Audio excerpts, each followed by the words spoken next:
You're watching TVC News at 7.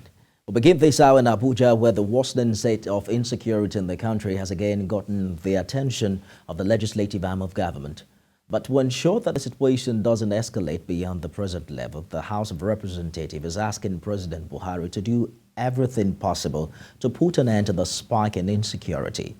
However, the legislators rejected a motion calling for the creation of a task force to arrest the menace. Jakadisa reports. It is an emergency plenary session to enable Nigeria escape the hammer of the international community. But before dealing with that, a motion on the increasing wave of insecurity came up.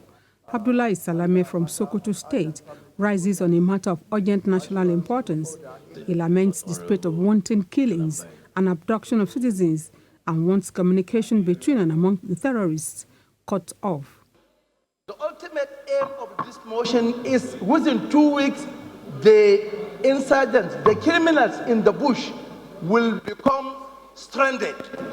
They will have no access to anything, no access to their informers, no access to the supplier of food, arms, and other things. But his prayer that a task force be created to drive the cause did not sit well with many of his colleagues.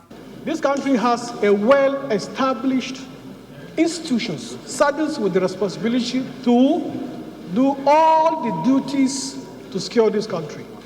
But I would rather advise the sponsor that he should charge or face or meet with the other who are responsible to do the work, to charge them to do the work. The House calls on Mr. President as the Commander-in-Chief to take every measure to save Nigerians from the present precarious security situation. So the motion remains, but with a new amendment, which hopefully by implication covers his prayer by implication. It's not expressed, but covers his prayer. Those in favor of the motion as amended, please say aye. Those against, please say nay. Ayes have it. The motion was eventually amended with a call on President Muhammadu Buhari to rise to the occasion and put paid to indiscriminate killings and destruction of property in the land. In another motion, the House resolved that its leadership intervenes in the crisis that has led to the arrest and detention of a member, Farah Dagogo, in Rivers State. Jokayadsa, TVC News, Abuja. After 30 days in captivity, at least 21 kidnapped victims of Angwa Bulos community in Chiku local government area of Kaduna State have been reunited with their family. This happened after they were rescued from the hands of their abductors. The village head of the community says the families of the kidnapped victims sold houses and other properties to meet the demand of the abductors. Lupe Assam has details. With tears in her eyes, this mother, who was abducted together with 4 of her children, took time to compose herself before narrating her harrowing ordeal in the hands of her abductors, who killed her son together with 5 other victims. My children were 4, but they killed 1. I came back with 3. They took these boys. The other boy there is 19 years, my own is 17. The story is not different for this man, who was also among 26 persons kidnapped in Angwambulu's community by terrorists 2 days after the train attack incident. They picked 3 Christians and 3 Muslims and go out of the camp, and we stayed there. He came back, he called me, I answered. I say, I hope your mind does spoil. I say, okay, what can I go do? They say the situation was even worse for men, as their blindfolds were only untied in the night by the terrorists who did not want to be recognized. The village head confirmed to us that relatives of these victims had to sell their houses and most of their properties to raise money for ransom.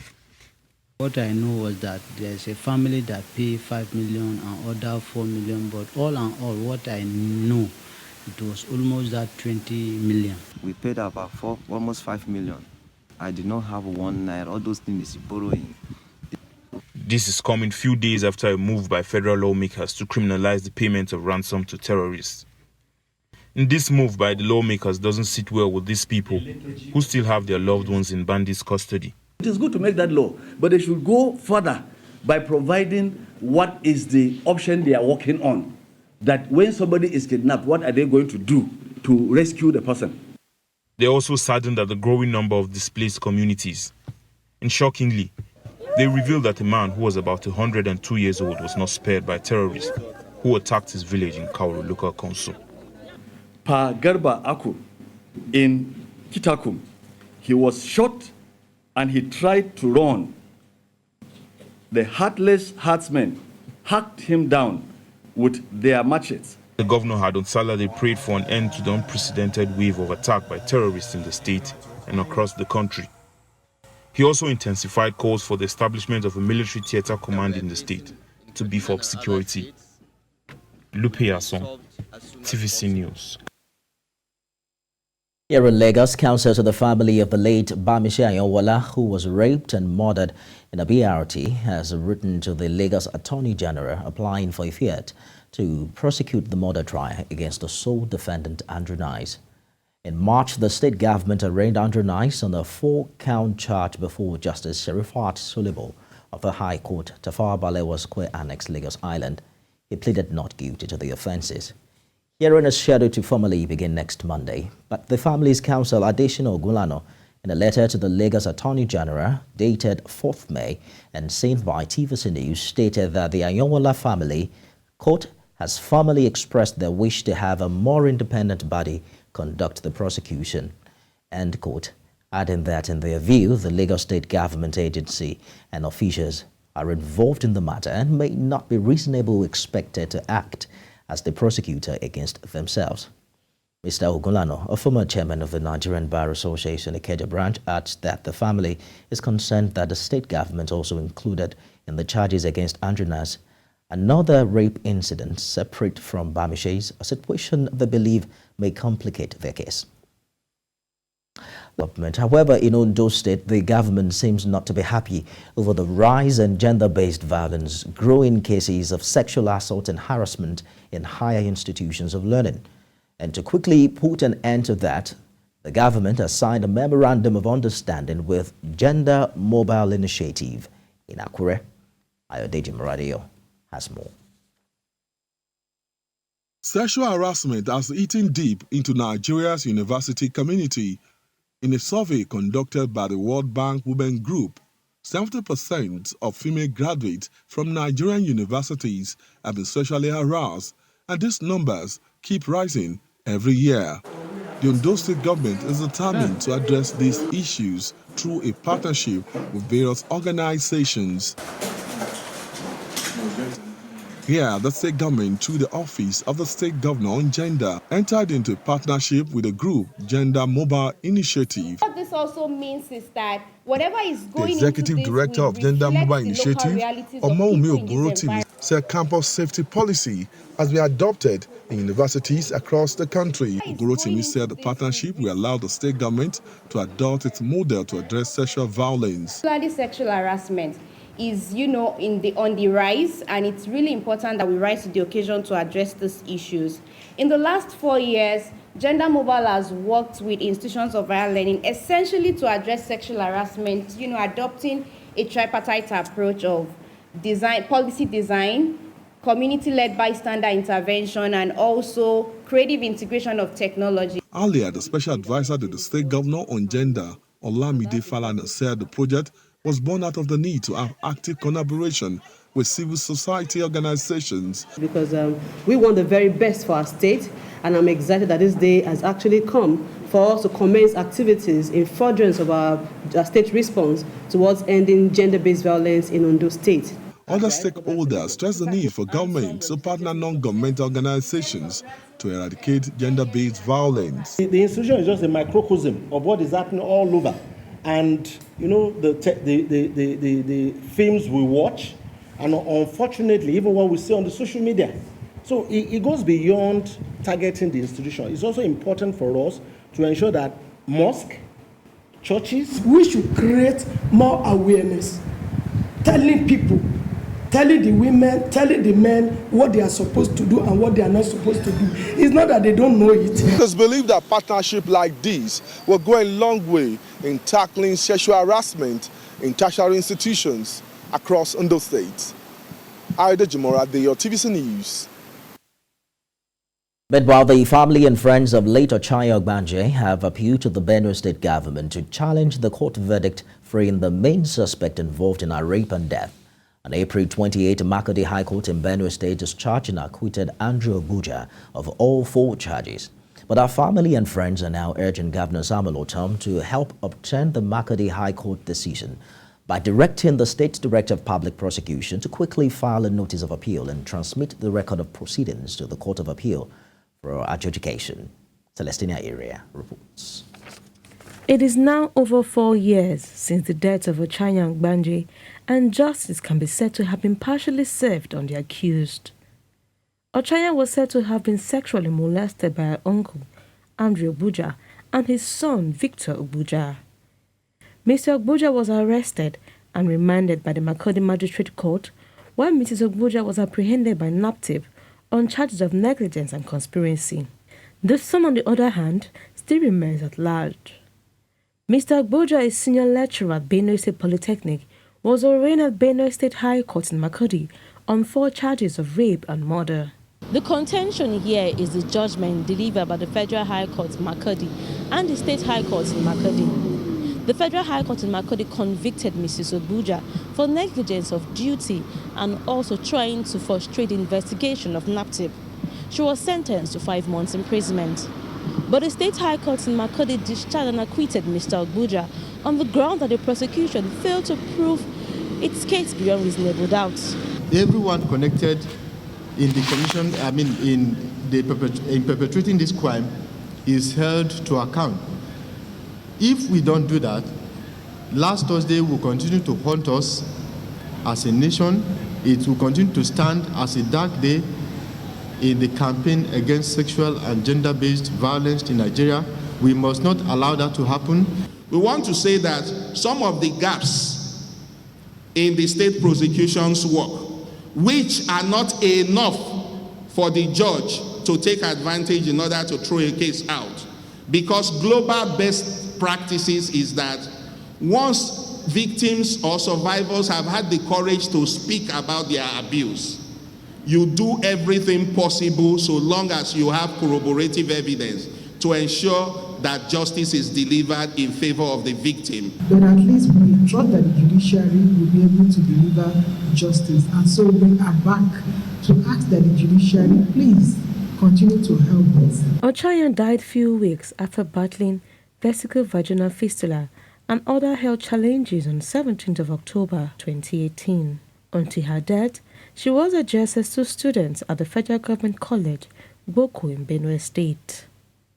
Celestina Area, TVC News, Abuja. It's day 2 of the protest embarked on by students of the University of Benin over the industrial action by the Academic Staff Union of Universities. The protesting students say the only way to end the incessant strike is for federal government to prioritize the education sector. The students who blocked major roads in protest for several hours displayed their cooking and football dexterity on the road, as well as received lectures. They called on the federal government to consider the plight of students by urgently meeting the demand of the union to enable them return to school. As I'm talking to you now, JAM is starting exam by 6. They are going to remit money to federal government. Where are all those money going to? Our institution is dilapidating. We don't have a well-equipped laboratory, nothing. So I want to appeal to the federal government, any coming problem, anything you want to do, invest in educational sector. And you can see the grievances. This my director of welfare is in 400 level, 500 level, 500 7 years. See, 7 years, 500 level. Yes. With him graduates. While I was at home, election is coming again. We want to go back to our classroom. We are not hoodlums. We are not tats. We are not talks. We are not here to cause chaos. All we want is to go back to school. All we want is to go back to our classroom. That's what we want. And we are calling on all relevant authorities, the Union Labour Congress and all other unions, to support us in the struggle to make sure that Nigerian students in public university go back to school. We will keep agitating till our voices are heard. It is so sad that without agitation, these people will not listen to us. A governor of a state, names withheld, posted the other day congratulating his child graduating from a school abroad in the UK. We all saw it from our houses. And we are pained.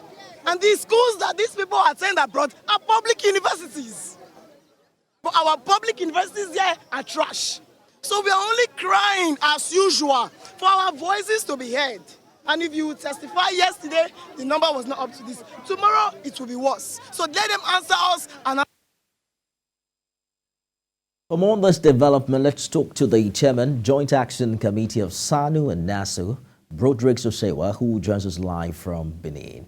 The students are apparently frustrated, evident by this protest on the streets of Benin. Talk to us about the involvement of SANU and NASU in this particular protest.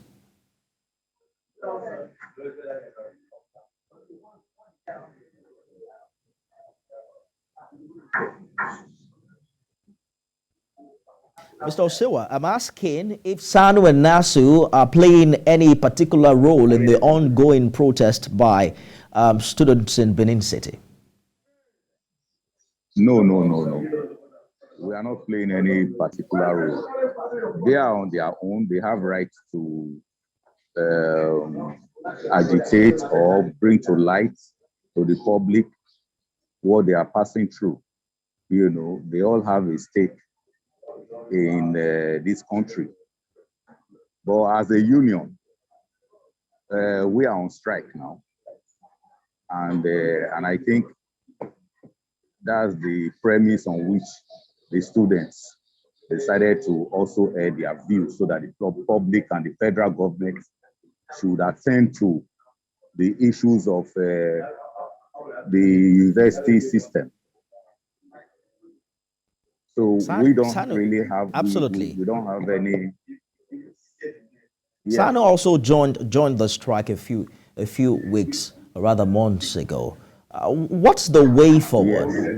What is the update as we speak, as regards your demands, your association's demands from the federal government? Yes, the leadership of JAP of NASU and SANU at the national level have been trying to get the attention of federal government to meet up with the demands of the union, and they are very simple and explicit. The first is the problem of IPs that brought untold hardship on our members.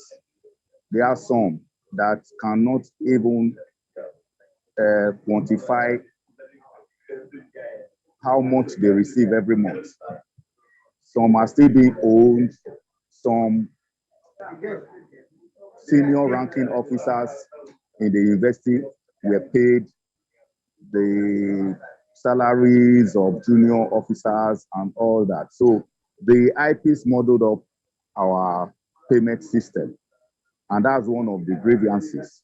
Then secondly, the federal government promised to pay our members arrears of their minimum wage. As we speak,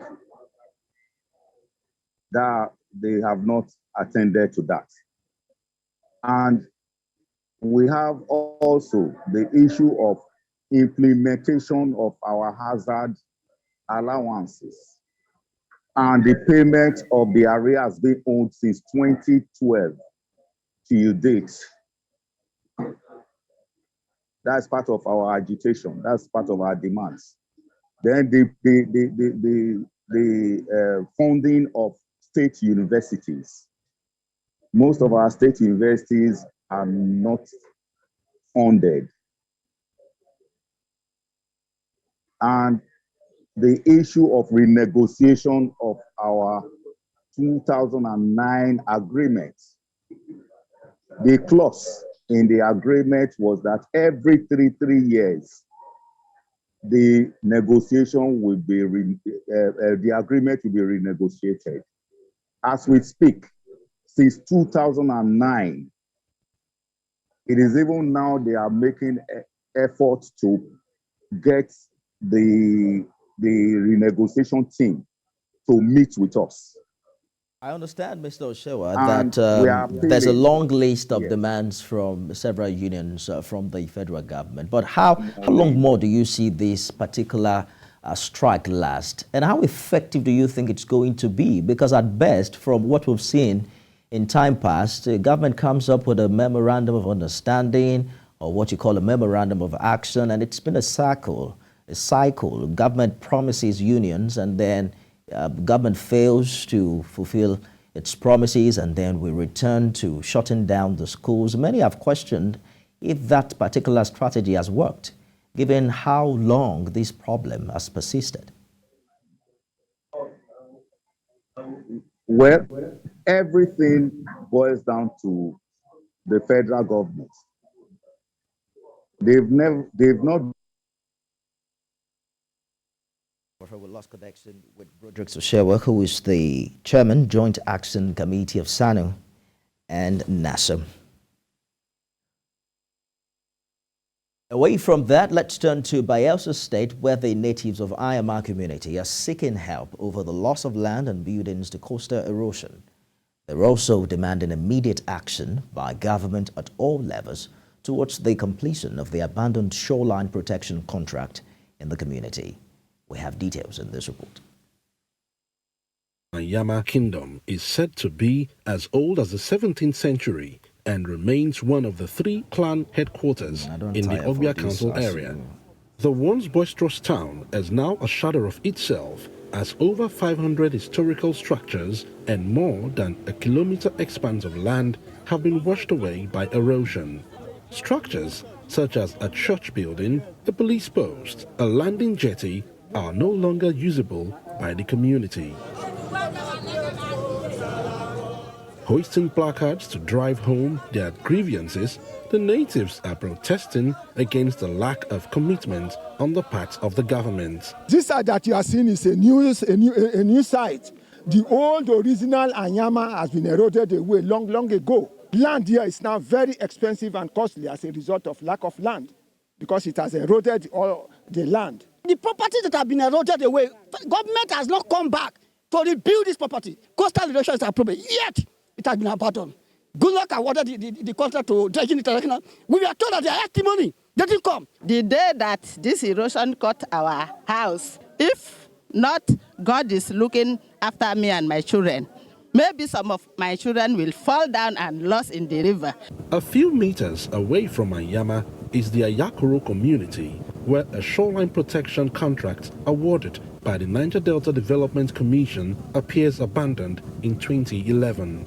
Environmentalists believe that only immediate legislative and executive action will solve the issue. The Environmental Rights Action has called for the establishment of a flood and erosion commission in Oyo State, whereby maybe 1 or 2% of the 13% derivation should have been directed to this commission. And the commission should have been empowered by law to collaborate with other federal interventionist agencies and international development partners to deal with such issues. We are so disappointed. Abandoned shore protection job by NDIC. This place was giving contract. You are not even seeing the pillars. In some community, you see the pillars. Here, nothing. The establishment of a flood and erosion commission with adequate funding is believed to be one of the ways to curb its effect. Joseph Kunde, TVC News, Ayama.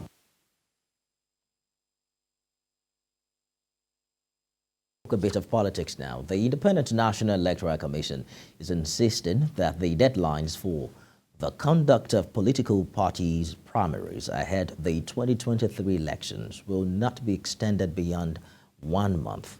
The statement issued earlier by its National Commission and Chairman of Information and Voter Education Committee, Festus Okoye, noted that political parties are expected to follow the timetable and schedule of activities as released by the Commission ahead of the polls. It explains the parties are to conduct the primaries for the nomination of candidates from 4th April to 3rd June 2022. INEC also stated that the nominations for the presidential and National Assembly elections should be submitted to it between 10th to 17th June, while that of the governorship and state houses of assembly are expected between 1st and 15th July. And to boost participation in voter registration, the Abia State Government declared Thursday a public holiday to enable residents participate in the ongoing exercise. According to a statement from the government, the one-day holiday is to enable those who are yet to take part in the exercise to do the needful in fulfillment of their civic rights and responsibility. The country is now in the fourth quarter of the ongoing continuous voter registration, which was restarted in June after it was suspended for the 2019 general election. However, the exercise has been marked by challenges such as invalid registrations. INEC has also suspended voter registration in some parts of Imo State over insecurity. In Benue, critical stakeholders from the Kwande intermediate area have dissociated themselves from the decision of the former Chief of Staff to the Benue State Governor, Tawase Obunde, to leave the PDP for the APC. The former Chief of Staff was one among many governorship aspirants on the platform of the PDP from Kwande who lost out due to the zoning arrangement which favored Vandega local government area. Mayowa Kwanto has details and will return with business news after this. On the 26th of April, the former Chief of Staff to Governor Samuel Otom joined the All Progressive Congress. He had earlier resigned to vie for the gubernatorial position come 2023. This was believed to be as a result of him not being favored to be the consensus candidate of the People's Democratic Party, under which he chose to pursue his ambition. Now, the leaders from Kwande intermediate area have come to pay Governor Otom a solidarity visit at the government house in Makurdi. They claim to remain members of the People's Democratic Party. They said the decision of the party to zone the governorship seat out of Kwande was fair and transparent, and the people in the area remain committed to the decision. What we're saying is that the campaign has decamped. We are not aware. We are not in support of that. In the movement, we don't know anybody behind him until we research before we know whether someone is behind him. We, the PDP in Kwande land, in Kwande nation, we disassociate ourselves from the actions of the former Chief of Staff. He's minding his business and we are minding our own business. When we are at home, we live like brothers. But when it comes to politics, we mind our business and he will mind his. Responding, Governor Samuel Otom thanked the Kwande stakeholders for standing with the decision of the party, but expressed displeasure over the decision of some of the aspirants who actively participated but later turned back to discredit it. The present Chief of Staff, who spoke on his behalf to the press, said such people are not worthy to be trusted with leadership. His people have come to disassociate themselves from his actions and to openly condemn his action. Because having worked with the governor for over 7 years, or about 7 years, and having been the governor's ally for many years, nearly 2 decades, if they have issues, they would have resolved those issues within them. 2 of the governorship aspirants, Paul Ubwa and Adibo Gbase, in their separate comments said they have no problem with the decision of the party and have resolved to work with Titus Uba to win the election. Mayowa Okwato, TVC News, Makurdi. And in business news, the Nigerian Deposit Insurance Corporation, NDIC, says it has embarked on collaboration and cooperation with other deposit insurance agencies globally to address the challenges facing the financial industry. NDIC's Managing Director and Chief Executive, Mr. Bello Hassan, made this known at a retreat put together by the Corporation for members of the House of Representatives Committee on Insurance and Actuarial Matters in Lagos, with theme, Deposit Insurance in Nigeria, Restrategizing for Tomorrow. Blessed Omonose reports. One of the fundamental factors that has contributed to the Nigerian's economic growth is the conscious strategy to develop the financial sector. Despite the challenges faced by the sector in the wake of the COVID-19 pandemic, the banking industry, with the support of the Nigeria Deposit Insurance Corporation, has remained resilient, stable, and profitable. At this meeting put together by the management of the NDIC for members of the House of Representatives on insurance and actuarial matters, the need for strong collaboration with relevant stakeholders in addressing issues confronting the financial space took precedence. The financial system is very dynamic. We are facing a number of challenges. COVID-19 is one of them. So which means we as insurance, as insurer, we must continuously re-strategize on how to deliver on our public policy objectives and also deliver on our key mandates, which is bank supervision, deposit guarantee, and bank resolution. We have issues with collecting debts, so we would like to look at laws, legal framework that would enhance our capacity to collect debts. The chairman, House of Representative Committee on Insurance and Actuarial Matters, Honorable Darlington Nwakocha, bears his mind on the efforts made by the lawmakers to amending the NDIC Act. You know that the banking, both NDIC, all of them are all products of law. And at the end of the day, what we're doing in this engagement is making sure we try and make laws that will help the NDIC boost the confidence of the people, that people can now deposit and be sure that their monies are safe. And once they don't have that confidence, you cannot achieve a very stable economy, because the banking sector is the stabilizer of the economy when it comes to fund and how it is well spread. What we have come to do today is to look at what we did with NDIC last year. We also looked at their act, which we are amending. We want to see how far have we gone. Are there new things that we need to put in the act? Are there new financial institutions that have come up that they need to control? Going by the current economic realities globally, an improved synergy between the NDIC and the lawmakers will foster more growth in the nation's financial system. Blessed Omonose, TVC News, Lagos. Or the need for government and its citizens to harness the immense potential from land-based assets has been highlighted. The Nigerian Institute of Estate Surveyors and Valuers made this point at the focus at the rally to commemorate the 2022 Valuation Day in Lagos. Ifunaya Eze reports. This year's theme centers on unlocking wealth through valuation. For members of the Nigerian Institute of Estate Surveyors and Valuers, this rally is being deployed to create awareness within government, corporate organizations, and the public on how to optimize real estate investment and development, getting best returns from wasting assets, and understanding real estate location pricing, among other related issues that would reveal how wealth creation is attainable in the real estate market despite prevailing economic challenges. More people need to embrace valuation. Already, if you, there's hardly any transaction you do with a bank in terms of taking facility that the bank will not ask you for security, collateral security.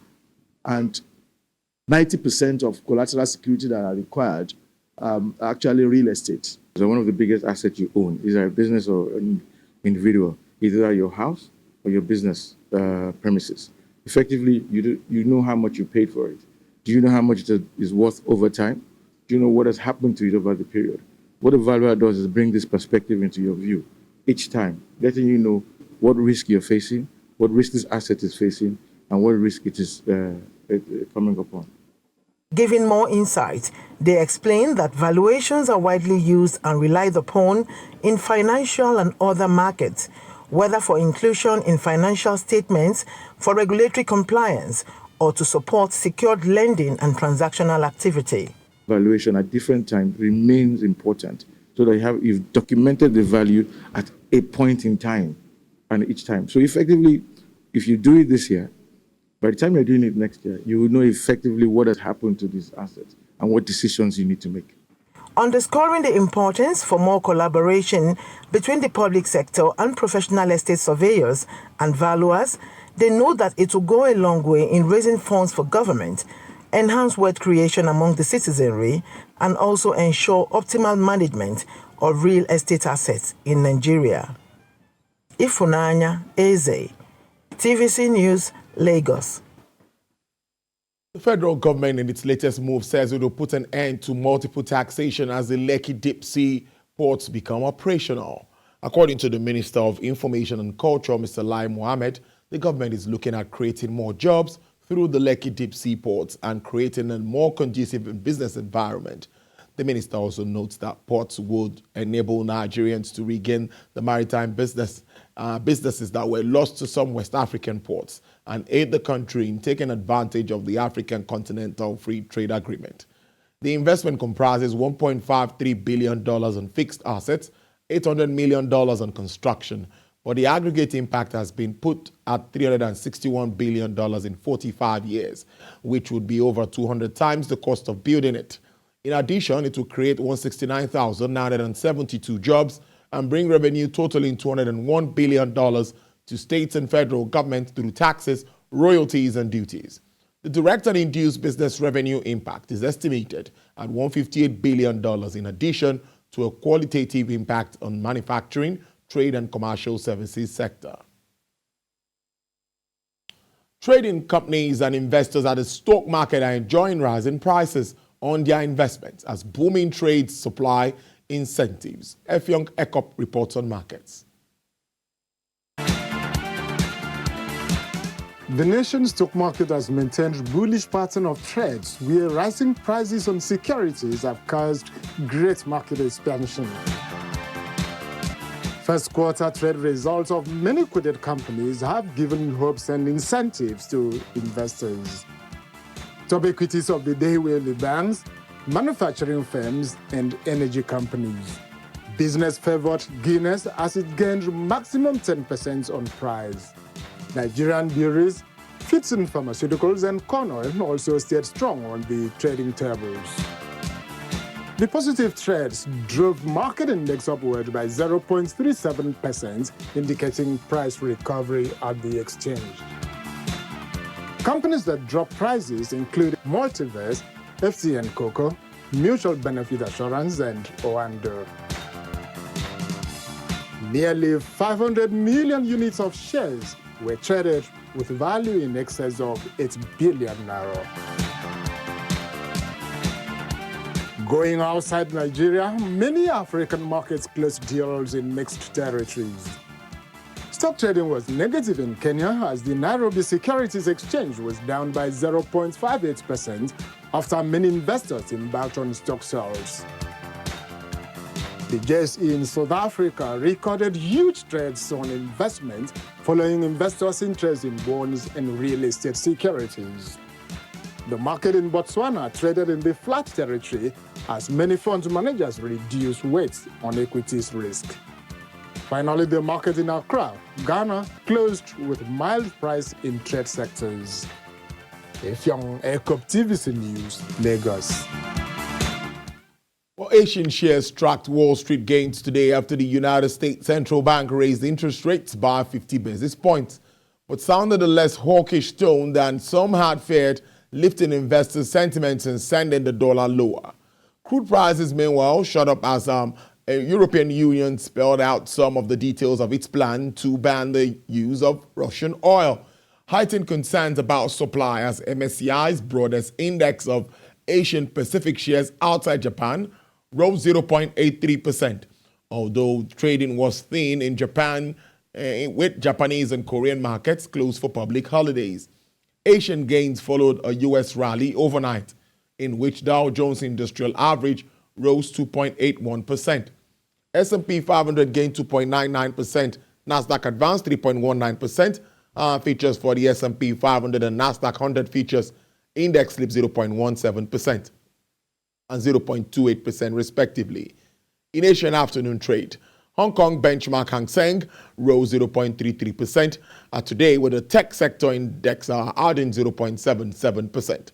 This week, Hong Kong stocks have edged lower, while the offshore Chinese yuan has been volatile, though still stronger than it was last week. Australian S&P/ASX 200 performed strongly with a 0.83% increase.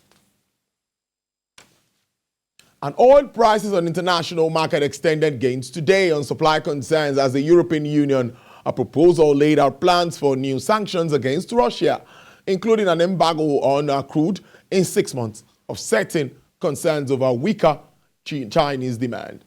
U.S. West Texas Intermediate crude recorded a price decline of 0.32% to hit $107.50 per barrel. Brent sells at $110.10, registering a downward price margin of 0.05%. Bonnet Light's performance has bounced back into the green territory with a price surge of 2.60% to sell at $104.60 per barrel. For the OPEC basket, crude dealers offer $109.80 per barrel with a sharp uptick of 4.24%.